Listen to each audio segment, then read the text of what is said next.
This is Karma Lichtenbaum with Onward Studios. Thank you so much for joining us. This morning we're going to cover getting started in Photoshop. And this is a very beginner type webinar, and it's great for those just starting in Photoshop or those that just kind of want to refresh about Photoshop. Photoshop can be very intimidating. And my goal in doing these trainings is to help people get over the intimidation factor, as well as get them comfortable using Photoshop, and then show them tips and techniques inside Photoshop. I started with Photoshop many years ago, and that, along with some other creative type things that were happening in my life, kind of changed the trajectory of my life. And so this is my way of kind of giving back and helping others that want to be creative, that want to maybe do more with their images, whether it's just for family and friends or even beyond that. My goal is to help them on that journey. So again, thank you all for joining us this morning. And particularly this morning, we're going to cover just the basics. We really won't get into using Photoshop a whole lot, but I want to provide some definition about what you see when you go into Photoshop or when you open Photoshop. So we're going to cover what we call the Photoshop work area, or the Photoshop desktop, or the Photoshop workspace. There's a number of different things you can call it. And then we're going to talk about opening files to bring into Photoshop and different ways of doing that. Talk about saving files. And then why you would save using a specific file format versus another. I'm going to cover the three main ones that are available inside Photoshop and are that are used most widely. And those specific file formats are the JPEG, the GIF, and the PNG.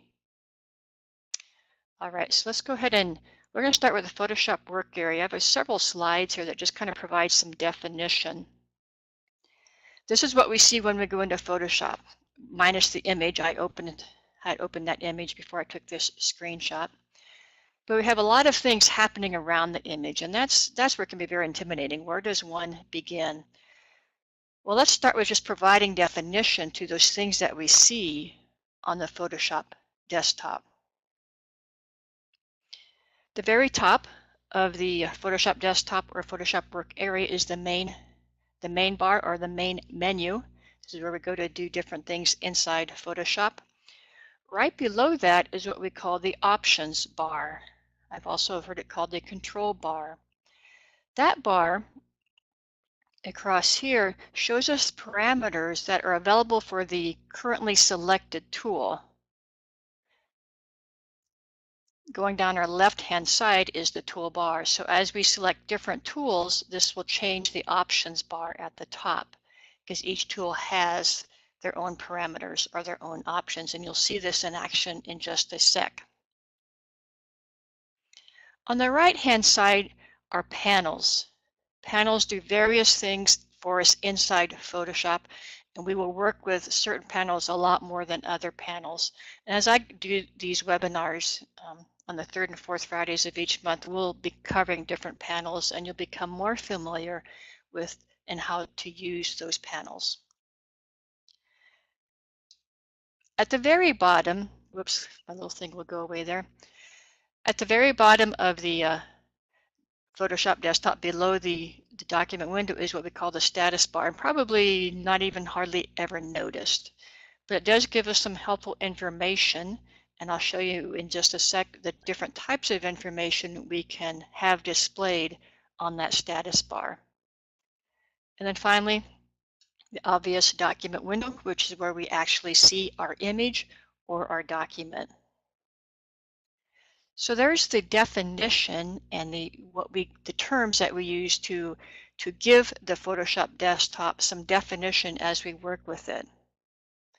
And as you work with it, and as I do these training modules, and as you maybe look at some other tutorials, the trainers will use these different terminology to reference different aspects or different parts of the Photoshop desktop. So just quickly review the menu bar at the very top, options bar right below that, and what shows up on the options bar is the currently selected parameters for the selected tool, which is selected via the toolbar down the left-hand side. On the right-hand side are our panels. At the very bottom is our status bar below the document window, and then the document window shows us the document. All right. So I'm going to jump over to Photoshop and work a little bit with the Photoshop desktop. I'm going to show you some of these items that you see listed here. I'm going to show you how the options bar changes as I select different tools. And we'll play a bit more with panels, how to expand and collapse panels, how to move panels around. Then I want to show you also some of the different types of information that is displayed in the document status bar. So here's Photoshop without an image open currently. Actually, let me open up an image. Let's do this.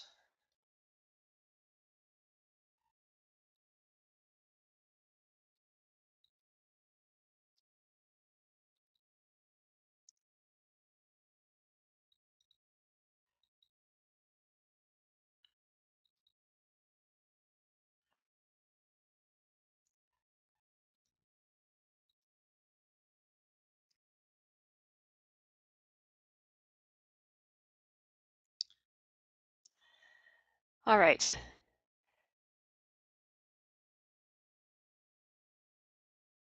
So as I mentioned, we have the main menu. Right below that is the options bar. As I select different tools on the left-hand side, you'll notice up here in the options bar, the information changes. So each tool has its own set of parameters that we can affect as we use the different tools. You'll also may hear that called the control bar as well. So the main menu, options bar, toolbar. On the right-hand side are the panels. Now these are pretty much the given panels when we first go into Photoshop. If yours doesn't look this way, it may be because you have different types of workspace area. And you can see that at the very top here, I have a drop-down option. Right now it says Essentials. And as we select different drop-down options, it will change how our Photoshop desktop looks. So I just selected the motion workspace and it changed with the panels that show up here. I'm going to go back to the Essentials.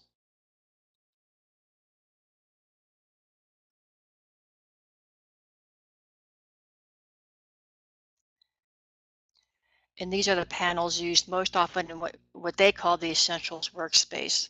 Let me review just some techniques in working with panels. First of all, before I forget to mention, all panels are listed when I click on the window option of the main menu. This lists all your panels. So sometimes when we're working with Photoshop, we may click on something accidentally or unknowingly, and a panel disappears. The window option off your main menu is your friend to go find those panels. You simply find the panel and click on it to turn it back on. The panels that have a check mark next to it are the panels that are currently active or are shown over here on the right-hand side. Okay. Another way to bring panels back if they disappear is under Window again. At the very top here, the second option down is Workspace. This correlates with the drop-down we saw over here at the far top right. If you do a reset of your workspace, that will also bring the panels back that may have suddenly disappeared. Okay. And then once we have panels over here, there's different things we can do with them. At the very top here, we see two tabs or two panels, if you will, called Color and Swatches. Right now, Color and Swatches make up what we call a panel group. They both reside in this top right area. Right below that, we see another panel group. That panel group consists of libraries, adjustments, and styles. And then below that, we see another panel group. So individual panels can reside in a panel group, as we see demonstrated here. And then we have this little list of icons, a short list of icons right here. These are also panels. I can click on any of these icons and it will expand that specific panel to the left. So this is the history panel. I can collapse that by clicking on this double arrow, or I can also just click on that icon again to collapse it. So this is called expanding and collapsing panels. Okay, not all your panels are listed here, only the ones, excuse me, that you'll use most often if you're in the Essentials workspace are shown here. All other panels, excuse me for a moment. Sorry about that. All other panels are available via the window drop-down option off the main menu.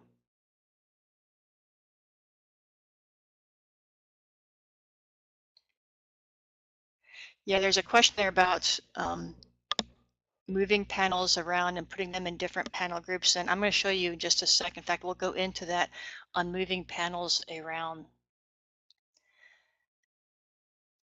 Let's say, I don't know, let's say maybe I'm doing a lot with styles and adjustments. So I want to see both of these panels at the same time. Right now they reside in the same panel group. So I could easily just click it back and forth, but for demo purposes, let's say I want both of these to show at the same time. You have the liberty in the Photoshop desktop to arrange panels that best suits your needs. Now my guess is if you're starting out with Photoshop, or I'm not real familiar with Photoshop, you'll just go with what you see. As you get more familiar with Photoshop, you might realize, man, I wish I had quicker access to some of these panels, where you can arrange the panels just as you desire. To do that, let's say I want to see styles at the same time I see adjustments. I'm going to click on the tab styles and simply move it somewhere. Let's say I want to put it in this top panel group. As I move this, I see a blue bounding box show up around the entire top area. When I see that, I then release my mouse and styles becomes a part of this panel group. You can do that with any panel. Let's see if I grab, say I want this character panel, I'm going to grab the tab on there, and as I click it out, I could either just float the panel, which kind of makes it its own little panel wherever I release my mouse. If I click on the tab again and want to what we call dock it over on the right hand side, so I want to dock it down here at the bottom. When I see that blue bounding box, I release. Now it becomes a part of that panel group. I'm going to pick on the character panel some more. If I don't see the blue bounding box around an area like we see there, instead I go down here and I just see a solid blue line across. Instead of placing the panel inside a group, it's going to create its own little group with that one panel. So now we have this character panel making up this group, and we still have the other groups that were here earlier on the right hand side. Okay, I'm going to place character back in its home over here with the paragraph panel, and then collapse those panels. Now in this particular workspace called Essentials, let me also move styles back to where its home. We have several panels that are already open when we are in the Essentials workspace, which is the default workspace when you first go into Photoshop. So this is most likely what you will see. I could also collapse these. There's a double arrow at the very top right of these panels on the right hand side. If I collapse those become smaller.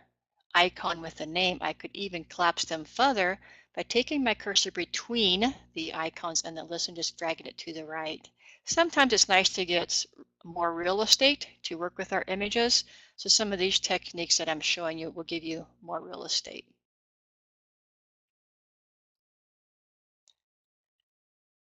All right, anything else with panels?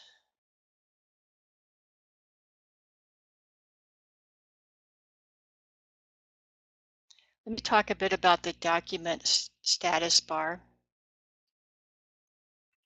which is at the bottom of the Photoshop desktop and probably is one of the most unnoticed items. The document status bar by default shows us the file size, but there's a little arrow on the very right of this. If I click on that, a menu pops up, and these are different types of information that can show in the status bar. I don't know, things like document profile, so it's going to show me what color scheme is being used, if you will, measurement scale, etc.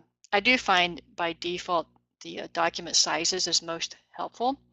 There's also in here document dimensions, which is probably the other most helpful one that I pay attention to. So that's the document status bar. Let's move into opening files. Let me jump back to my slide just for a sec. As we talk about opening files, the first thing that we need to do is first to get our image or our photo off our camera, wherever that image is, onto our computer. Now, depending on what you're using, whether it's a smartphone, camera, maybe even getting a file from a friend or somewhere on the internet from stock photos, you first have to download that file or copy that file from your device to the computer. And usually that's done either by a USB connection from the camera to the computer, and nowadays it's done just through wireless connectivity. But get it onto your computer, whether it's a local hard drive or a network drive or even a cloud drive, somewhere where you have access to. So once you've done that, then you can bring it into Photoshop, and there are several different ways that you can open a file inside Photoshop. We're going to review all of these. We can do it from using the main menu, which is the first option that we see listed there, and I'll show you that. We can also do it through click and drag. I'll show you that as well. Or we could also just right click on the file and say open inside Photoshop. Let me demonstrate these different methods to you.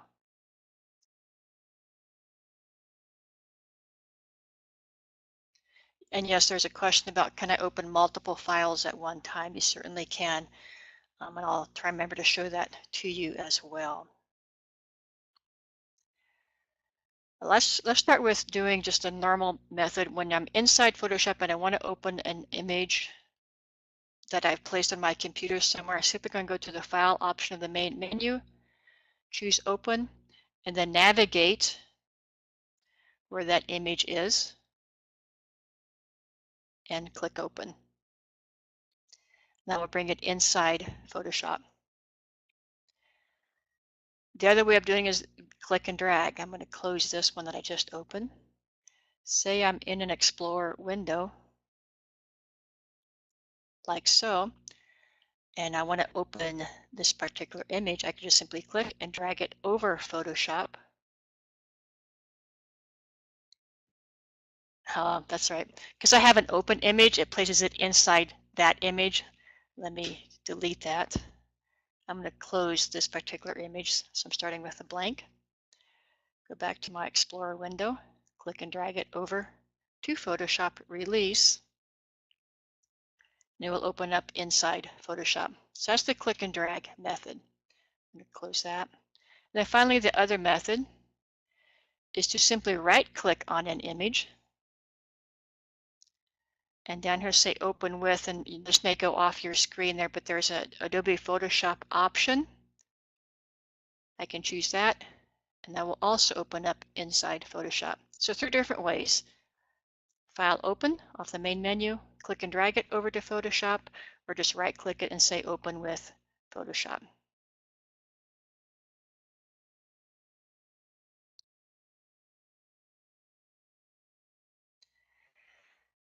I want to talk briefly about working with multiple images, also demonstrate here opening multiple files at the same time inside Photoshop, and want to discuss how that looks inside Photoshop when we have multiple images open. Let's go back into Photoshop here. I'm going to close this. And I'm going to do the file open method. Notice also the keyboard shortcut, which I also like to use, is Control-O. You can also hit Control-O to get to an Explorer window.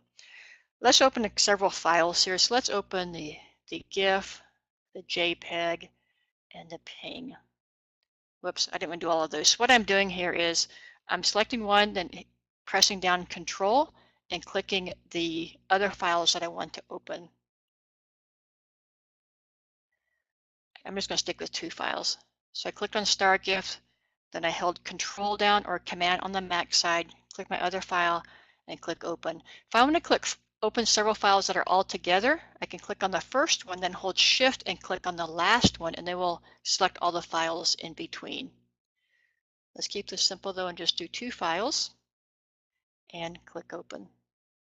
When I have 2 files open inside Photoshop, I have 2 tabs here, and that's how I can get around and back and forth between the 2 images if I'm working with 2 images at the same time.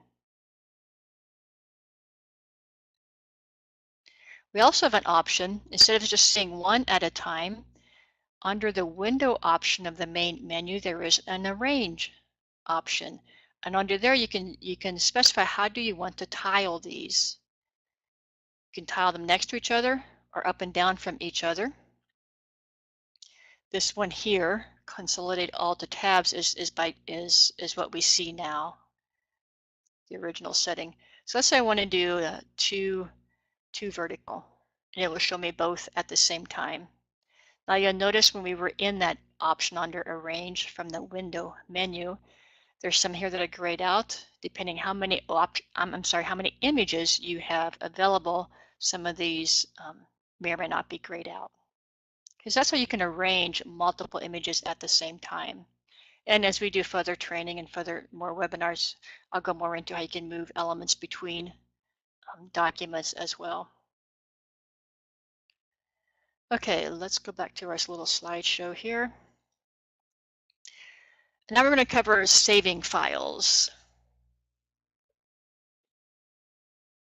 I'm going to show you how to always save your file as a Photoshop file first and foremost, that we can always get back to the original. Then I want to talk about the different file formats. Usually, oftentimes when we're working with images, eventually we're going to print them or we're going to put them on a website or use them in a presentation. And to do that, usually you cannot take in a Photoshop file. You cannot put a Photoshop file onto a web page, for example, or into a PowerPoint presentation. They usually have to be some kind of other file format. And those 3 most common file formats are the ones you see listed here: JPEG, GIF, and PNG. So this is going to get maybe a little technical, but my goal here is to introduce you to these concepts, or to these different file formats, and explain why you would use one over the other. So I'm inside Photoshop. I'm going to show you just several different ways or talk about different file formats and then why you would use one over the other. Before you save it as anything else, as you're working with a document inside Photoshop, always go to File, Save As. Of course, that'll bring up the dialog box to save your file, and it's going to save it as a PSD Photoshop file. So do that first. If you combine multiple images or have done some work, added text or anything, save it as a PSD first and foremost. Then if you want to use it somewhere else, you have to save it as a different file format, so as a JPEG, a GIF, or a PNG. Let's talk a bit about the differences between those different file formats and why you would use one over the other, and why do we care. First and foremost, we care because the file formats handle your image differently. And we also want to get the smallest file size with the best quality possible, particularly when we are placing images up on the internet or our Photoshop documents up on the internet. So in this little table here on this slide, I list the 3 different file formats and then some differences between the 3. Yeah, I just saw a question come across. This is being recorded. I can also make the slideshow available as well. So those will be available after the fact. Excuse me. So a JPEG file format can handle millions of colors. So there's really no issue with how many colors a JPEG can handle. There is on some of the other file formats. We need to be aware of that. But the JPEG does not handle transparency. So you've probably seen images, maybe it was a shape of a star, and I'll show you an example in just a sec. And you place that star on a blue background, and there was white all around where the star isn't, but around that box against the blue background. That's because JPEG cannot handle transparency. And that's just given when we save something as a JPEG. So the best type of file to use to save as a JPEG, and we've all have done this a million times, is our pictures, our images off our camera, because usually we don't need transparency. We fill everything up to the edges of the image area, and it handles millions of colors. So photos, pictures, images are great to save as JPEG. Then the other file, or the next file format, is the GIF. A GIF can only handle 256 characters. I'm sorry, 256 colors.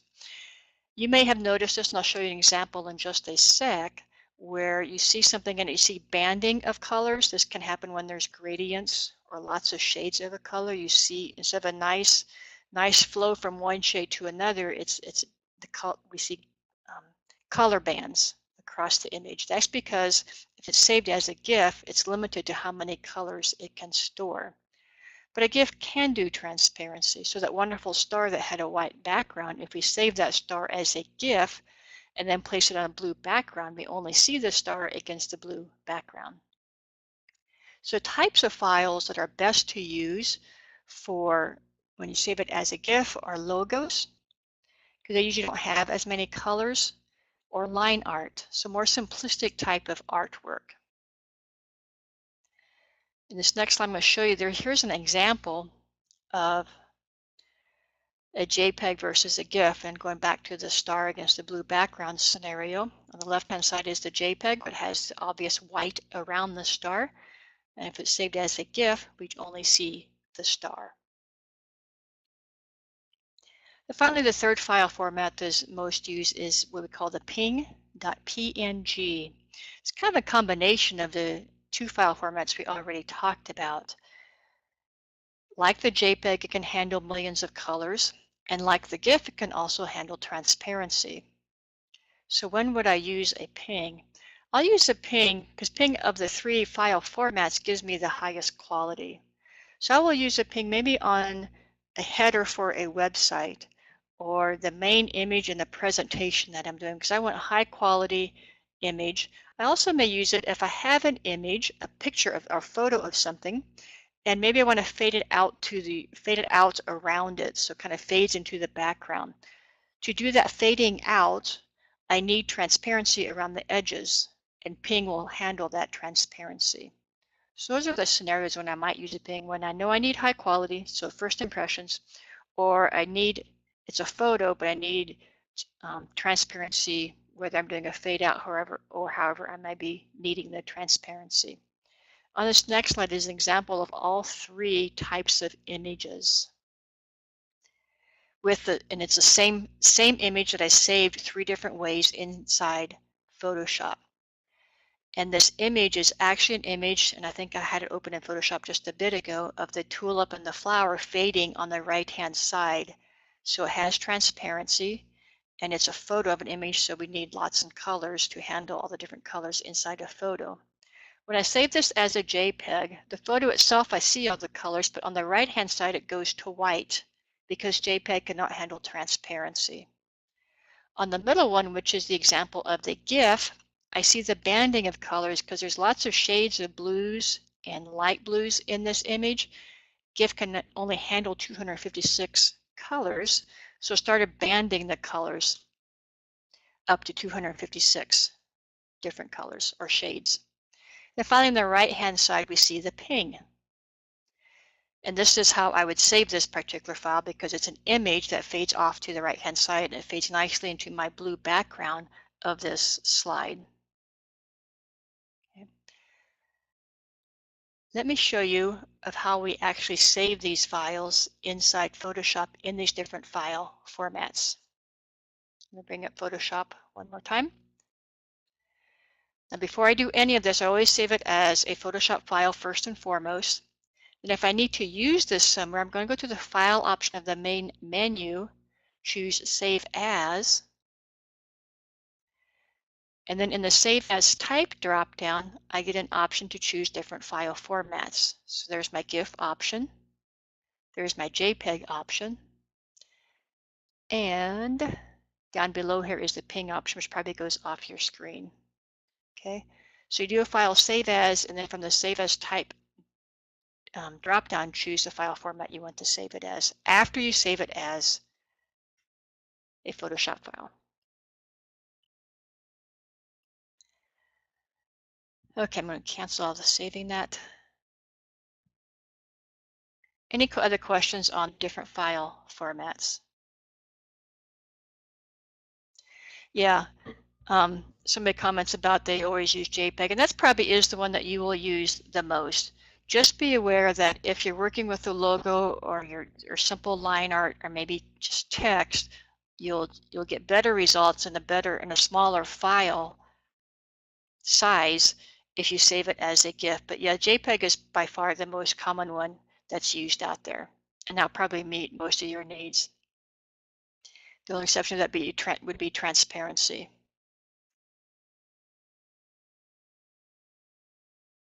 All right, good questions. So just to quickly wrap up here, we're approaching 45 minutes. We covered the Photoshop workspace. The work area provides some definition on what we see when we open up Photoshop. We talked about different ways of opening files, different ways of saving files, and why you might use a particular file format over the others. We also explained the differences in those file formats. If you're interested in more Photoshop training, some of you may have done this already. If you haven't, I do want you to be aware of this. On my website, and there's the link is actually on this slide. Go to onwardstudios.com, free Photoshop videos with a dash between each word, free Photoshop videos. You can get access to 6 free Photoshop videos, and those 6 videos cover the most common questions on how to do something inside Photoshop, how to remove red eye, how to crop an image, how to brighten an image. And there's 3 others which I don't recall offhand, but those are the 3 most common questions asked about, or techniques asked about inside Photoshop. So you're welcome to download those at your convenience. Again, it's onwardstudios.com, free Photoshop videos. Let me type that. I'm going to type that into the chat box. You can also get it here.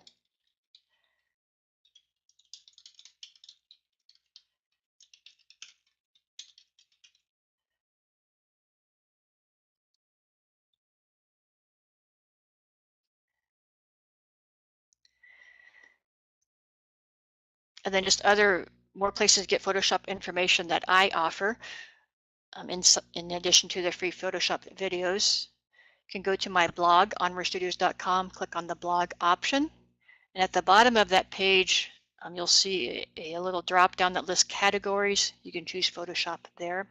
I will admit it's been a while since I've updated my blog, but there's still helpful information out there about how to use Photoshop. Then finally, if you go to YouTube, search for my channel, Onward Studios, you'll find lots of videos up there about using Photoshop.